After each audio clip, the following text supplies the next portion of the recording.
Bonjour à vous tous. Aujourd'hui, dans cette petite vidéo, je veux vous présenter la façon dont je travaille avec vos enfants à l'école dans le cadre du cours de mathématiques. Donc, j'ai eu quelques questions sur mon fonctionnement et mon plan de travail. Donc, je voulais vous l'expliquer à l'intérieur d'une petite vidéo. Donc, tout d'abord, les deux fondements de mon cours sont basés sur la pédagogie inversée et l'utilisation du plan de travail. Généralement, dans le modèle traditionnel, on se retrouve en classe comme enseignant ici isolé à l'avant. Les élèves prennent des notes une bonne partie du cours et quand il nous reste un petit peu de temps à la fin de la période, les élèves peuvent poser les questions lorsqu'ils travaillent en exercice. Et quand ils se retrouvent à la maison seuls le soir, ils ont bien beau lever la main, il n'y a personne qui pourra les aider. Alors, j'ai décidé d'adopter ce qu'on appelle la pédagogie inversée. Donc, la pédagogie inversée, c'est-à-dire que l'élève, à la maison, visionne idéalement les capsules vidéo explicatives. Donc, pour ça, ils peuvent compléter leurs notes de cours à l'aide des capsules vidéo. Et quand ils se retrouvent en classe, par la suite, vont travailler sur les exercices, vont avoir des explications supplémentaires si besoin y est. Et il faut savoir que la plupart du temps en classe, nous sommes deux enseignants, donc nous avons la possibilité de répondre à plus de questions et aider de façon très personnalisée les élèves et suivre leur cheminement, entre autres par l'évaluation formative. Aussi, j'utilise le plan de travail. Pourquoi? Parce que je veux que l'élève fasse l'examen quand il est prêt à le faire. Parce que trop souvent, on se retrouve dans cette situation-là. On donne l'évaluation à l'élève, on fait la correction et oups, ça y est, monsieur, j'ai compris, il est trop tard, l'examen est déjà fait. Alors, pour pallier à ça, j'utilise le plan de travail. Donc, voici un peu comment ça fonctionne. Voici un exemple de plan de travail assez classique. Donc, on a une colonne notes de cours, les vidéos à visionner, et d'un autre côté, l'exercice. Donc, pour exploiter le plein potentiel de ce cours, idéalement, l'élève doit aller visionner à la maison les capsules vidéo avant le cours. Donc, moi, le plan de cours, donc le plan de travail que je donne, les cours sont numérotés de 1 à, ici, c'est un exemple qui se rend à 12, 13, 14 cours. Et moi, en classe, donc, j'essaie de situer les élèves en venant placer les dates des différents cours et en essayant d'être le gardien, si on veut, du temps. Donc, moi, je leur explique qu'ils doivent essayer de se garder le plus possible à jour. Et c'est pour ça que, parfois, je sollicite les parents dans ce travail d'équipe. Donc, ils doivent se garder le plus à jour possible dans leur plan de travail. Donc, si on prend l'exemple ici, le 30 août, avant d'arriver au cours, ils doivent avoir visionné ces capsules vidéo-là.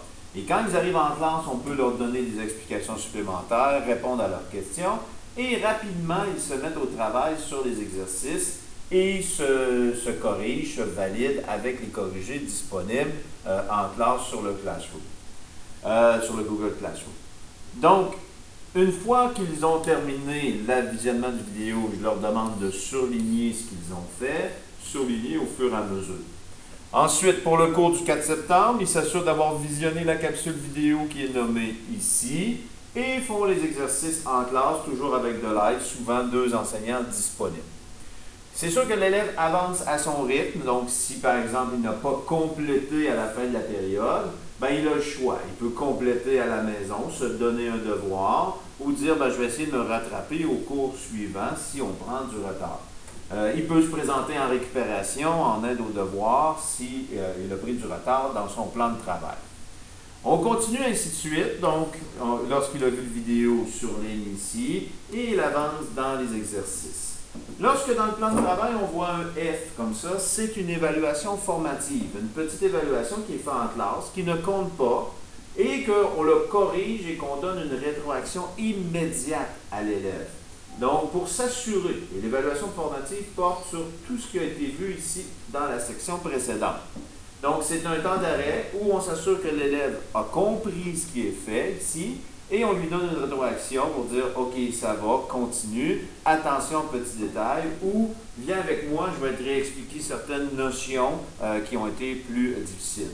On va travailler en individuel ou en sous-groupe, moi ou l'enseignante associée qui est Annie Bonenfant ou Mylène Bellavance, donc pour pouvoir aider de ce côté-là et s'assurer qu'il a bien compris.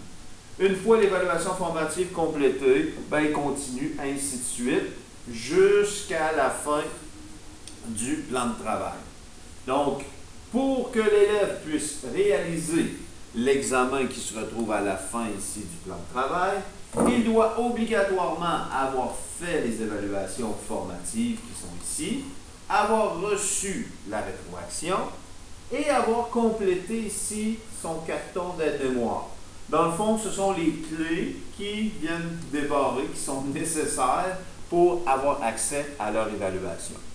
Donc, dans certains cas, on vous sollicite en tant que parent pour, si je reconnais qu'un élève a pris du retard dans son plan de travail, pour l'accompagner de ce côté-là, de lui trouver du temps à la maison pour pouvoir avancer là-dessus. Donc, parfois, les élèves disent on n'a pas de devoir, on n'a rien à faire. Bien, il y a toujours quelque chose à faire si on est en retard. Ça peut être des exercices, ça peut être le visionnement de vidéos. Les seules choses qui se font exclusivement en classe, ce sont les évaluations formatives et l'évaluation, bien sûr, de fin de chapitre.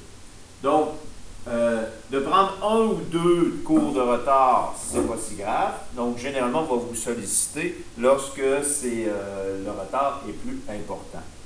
Maintenant, en terminant, à quel endroit on trouve les vidéos explicatives? Bien, sur ma chaîne YouTube. Donc, si vous vous rendez sur YouTube, vous tapez Jean Drouin, vous allez reconnaître ici mon Bitmoji. Et à partir de là, lorsque vous retrouvez sur ma chaîne YouTube, vous avez dans les playlists ici, donc les différentes playlists avec les différentes vidéos, dépendant dans quelle partie de l'année on est rendu.